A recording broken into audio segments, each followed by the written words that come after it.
So if you've been looking for a Viessa build that can solo those hard bosses, but also do every activity in the First Descendants, well, this is the ultimate build for you. I'm telling you, I put time into this, I took effort, and I think a lot of you guys are really going to enjoy it. And I still believe it can get even stronger. That was actually Pyro on hard. We have Executioner on hard, all solo. Oh, and Devourer, who seems to be the easiest hard boss and everybody loves to put in their YouTube videos. So what? I had to do the same thing. Yes, he goes down just as quick. Don't get it mistaken. She also has a pretty insane blizzard, 1.5 million crits. That right there is what I love about this build. So I know by now you guys want to see the build because I showcased it and hopefully you guys were impressed, or you guys were like, man, I would like to have a Viessa that hits like that. I'll tell you, it's gonna take some time. I've been spending about a full week fully grinding her, trying to min-max her, trying to find the right combinations so that way she could be one of those all-around builds that people can use for any activity, including killing those intercept bosses, which you guys just saw. So she's sitting around 35,000 defense. She has about 11,000 health. Now her defense does go up even higher when she loses her shield, and I'll explain that in a second. Now for the weapon, we are using what most people have been using, the Thunder Cage. This one's at 109,000 DPS. Now when we go in, you'll see the DPS numbers when it calculates everything, puts about 427. Now this is not even fully min-max. This is where this build could definitely improve, and I plan on prestiging this again. I just need to get it to level 40 again. We have better concentration, that's firearm critical hit damage at 74%. We have rifling reinforcement, which gives us firearm attack of 32%. The fire rate goes up to 25%. We have action and reaction fully maxed out, so we're getting firearm attack of 61% plus recoil plus 20%. We have concentrate supply ammo, which gives us round per magazine 16%. Firearm critical hit damage 6.5%. Better insight for the critical hit rate of 39%. And then we have weak point sight of 30%. I really want to get this one maxed out, especially against those colossal bosses. And concentration priority with firearm critical damage 91% and reload time modifier negative 22%. So again, these are not my final form. I definitely want to prestige it so then I can add an elemental damage. So depending on the type of boss, chill, I can run it toxic, run fire, whatever is their weak, I can add it on there, and I think that will give me that next step up against those bosses and just be able to shred them a little bit faster. But yeah, that is the weapon I'm using.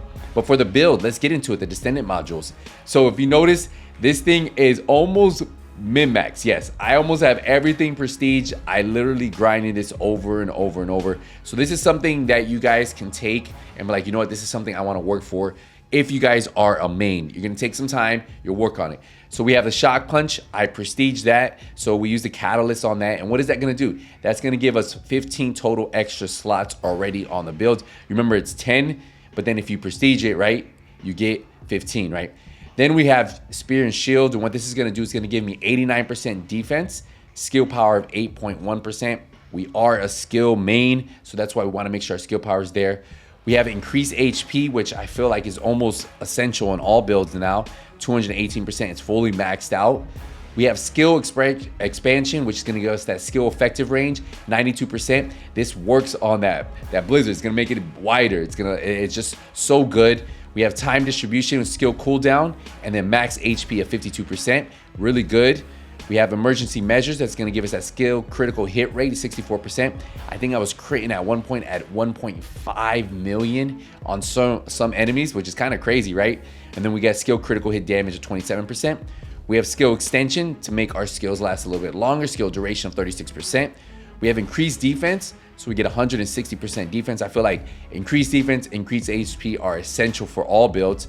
We have skill critical hit damage of 64% and skill critical hit rate. So if you notice right here, that's putting us at 92% critical hit damage and 92 critical hit rate for our skills, which is very, very cool. Now we have Chill Master for skill power 44% and then Chill skill power of 19%. And then this piece right here is so good. Iron Will, when a shield is at 0%, defense is at 85%. So that means every time I lose my shield, I get an additional 85% defense on the build, and that's why I feel so tanky even with no shield. And you lose your shield a lot, especially when you're solo or you're doing those harder bosses. This will help you beat a lot of those bosses because of that. So again, my goal, most likely what I'll do is I do have 3 slots, and I'm going to probably max this out at some point. It's just a little expensive right now to get this fully maxed out, but that's going to be the final thing that I'm going to do with this. But I already feel like the survivability is there, but if I want to min-max this, 3 more slots, I have them available. Now for Iron Will, if you guys are looking at getting this one, let me show you on the map where I ended up getting it. So for Iron Will, I actually got it at this mission right here in Echo Swamp. It's called Environment Contamination Zone. I did this on hard though. If you guys don't, obviously if you guys are making this build at this level, you guys are gonna want to do it on hard. It's gonna improve the rate. So what you're gonna do is just go put hard, apply, and then look, it's a 5% chance rate, and just play it over and over. People are usually farming this because it's a great farming area. It's right here in the banding zone. We're in Echo Swamp. You're gonna fast travel here, and then it's this mission, and this is one of the fastest loot farms for Kuiper shards. So if you go there, most likely you get it. I ended up getting a bunch of them, and that's what I have there. For the rest of these, they're pretty simple to find. If you're struggling to find any of these modules, right? If you're struggling to find any of them, the best thing you guys can do is use your access info. This module, whatever module you see, just Iron Will, if I wanted to do that, it's gonna show you it. And then for other modules that you don't have that you might wanna get, just type in the name here. You'll see, you click on it, hit acquisition, and then you can look at all the places that you guys can get it. You can see, and the build even gets better with our reactor and external components. So we are using a frozen mechanics reactor. Now this has an optimization condition of thunder cage mounting, so skill power is at 160% when we have the thunder cage. Obviously we're going to. We have chill skill on here and tech skill. Remember, tech skill is going to help out my blizzard, and that's why I like it. And then at the bottom you see we have electric skill power boost ratio, which I wish it was chill, and then we have skill effective range, which I like. Now, for our external components, I have the 4-piece set that you get from beating the Devourer on hard.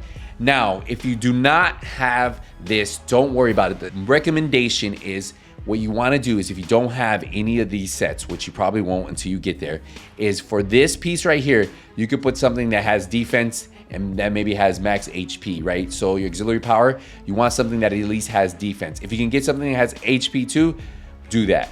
For the sensor, you want something that at least has defense. So if you just find a sensor that has defense, that will be good too. For the memory, you want us to have something that has max HP. And if you could get something that has defense on there too, or you get something that has electric resistance, whatever you guys can get, you guys can do that too.